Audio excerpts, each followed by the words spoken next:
So you mentioned earlier when you were kind of talking about your past, that you elected not to get married and to have a family, and oftentimes that's an argument that's leveraged against women trying to enter into leadership positions in the corporate world.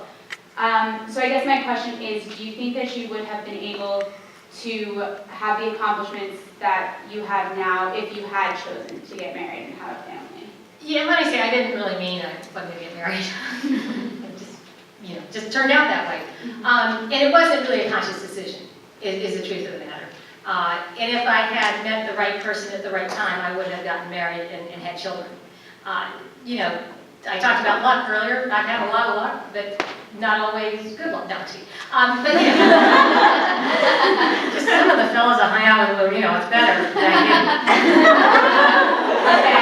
did. One of my sisters is not married, and we often say to each other, there are worse things than being single. Anyway, yeah, I think I could have achieved what I did. Would it have been more stressful? Would it have been harder? Sure, absolutely.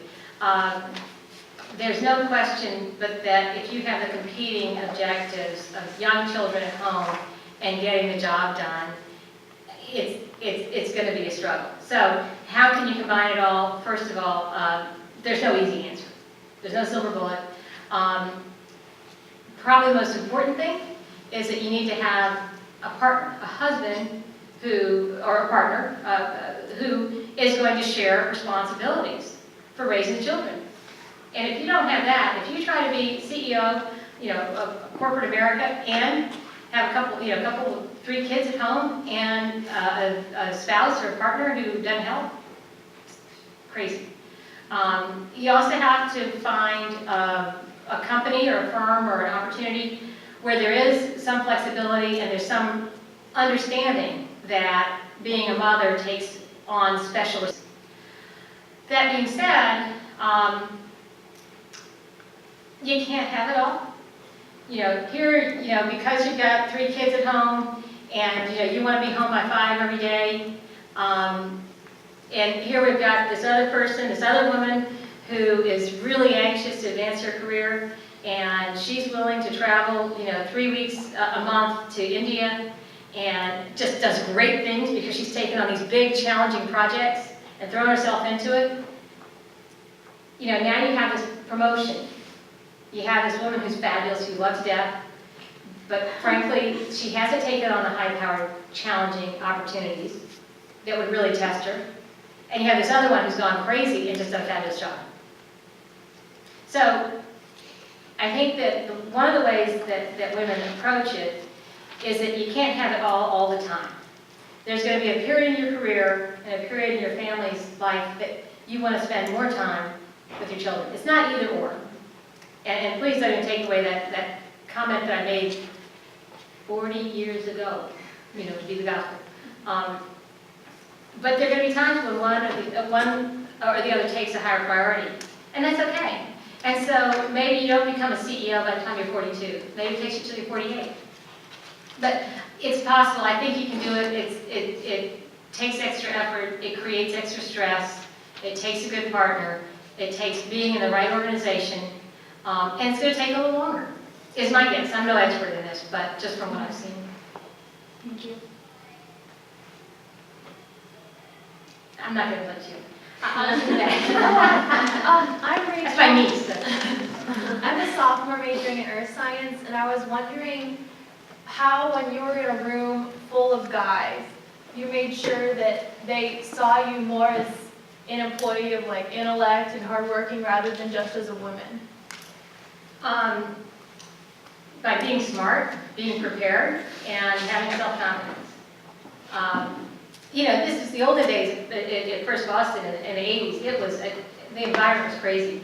I mean, there was so much wife swapping going on. I mean, literally, they get divorced and then these two would get married. I mean, it was,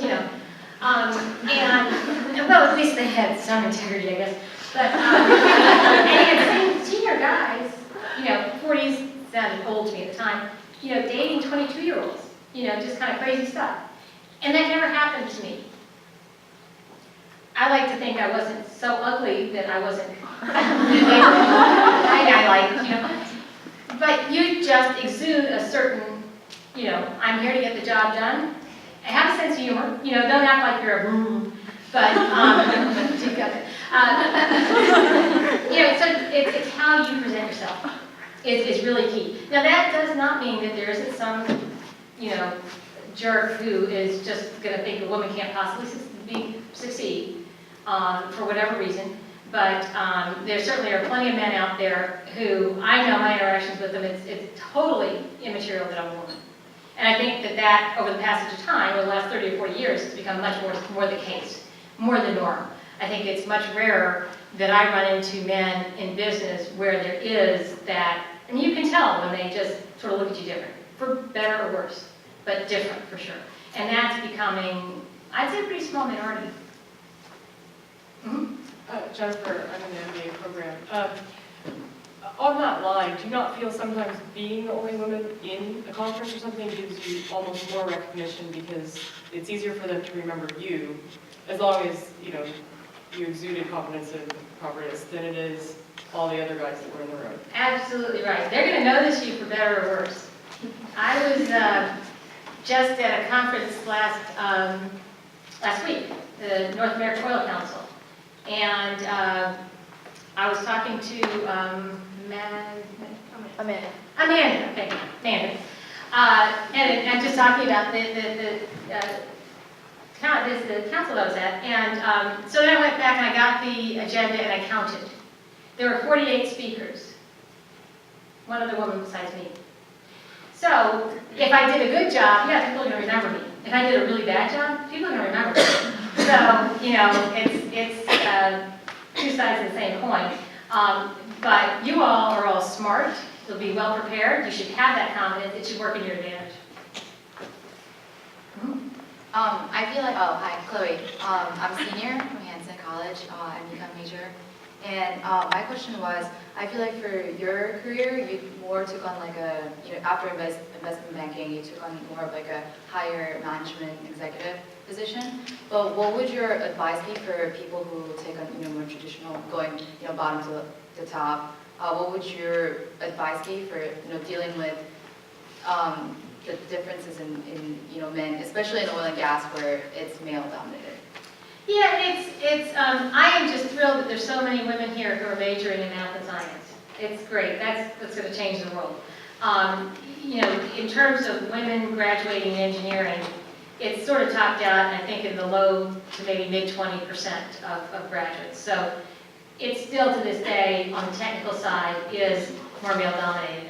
Again, I do feel lucky to be at Marathon. If you look at our senior leadership, our vice president of worldwide exploration is a woman, and actually a friend of mine from high school. So, you know, little did we know we were networking back in junior high. Our general counsel is a woman. Our vice president of North American production is a woman. Our vice president of technology services is a woman. Our vice president of public policy is a woman. So we've got a lot of senior women, which is unusual in the oil and gas business. And it's kind of interesting because I've been asked, well, was that an explicit effort by Marathon to make that happen? When I joined, there was the vice president of HR, human resources, was a woman, which is typically, you know, if there's going to be one officer who's a woman, it's going to be human resources or investor relations. And, you know, I've been asked the question, well, do you think you got hired as CFO because they were looking for a woman? And, you know, I had over the years thought, oh, gee, I wonder, you know, I would hope they picked me because they thought I was the best. And then I remembered a story that a friend of mine had told me that when Marathon was doing the search, that she had been approached by one of the fellas at the recruiting firm to say, hey, do you have any ideas for this Marathon search? We're having a hard time. Who should I talk to? She said, oh, you need to talk to Janet Clark. And he goes, ha, Marathon's not ready for a female CFO. And so when I remembered that a couple of years ago, I was like, oh yeah, so they probably weren't looking for me. And they got the job that was the best. But what we found is that now that we have enough women, that literally it's a competitive advantage. I've interviewed the woman who's now our vice president of North American production, interviewed her 3 or 4 years ago, not for an officer role, but for a fairly senior role. And she was coming from a very large oil and gas company. And she said, well, you know, Janet, what I like about Marathon is I can see that women can be successful here. And so Marathon is a little bit different from some of the other companies, but it's part of that. When companies understand that it's a competitive advantage, when you have the full pool of talent that you can choose from. Hopefully we'll, get there sooner rather than later. But I think that I would hope for the younger people, it's less of an issue. Because, a lot of your peers are going to have moms who were lawyers, doctors, in business, and it will be much less rare.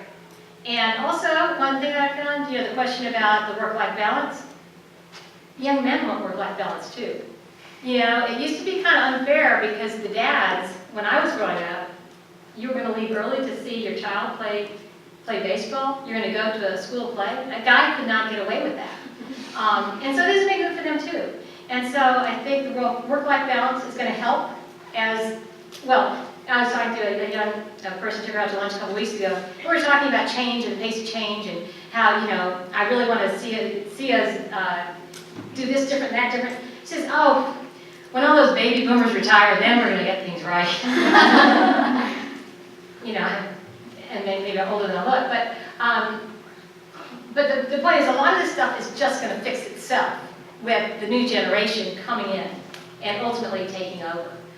So I think there's going to be less of an issue for you as an entry level because your peers are going to be totally expecting that there are going to be plenty of women who have the same jobs they have, which is very different from where we were 30 years ago. So I think that it's the same advice I would give you as I would give a young man. And it gets back to that intellectual curiosity and thinking like you're an owner and understanding the why of what you're doing so that you can try to do it better. And asking lots of questions, showing that you're just interested in everything that's going on and want to do as much as you can.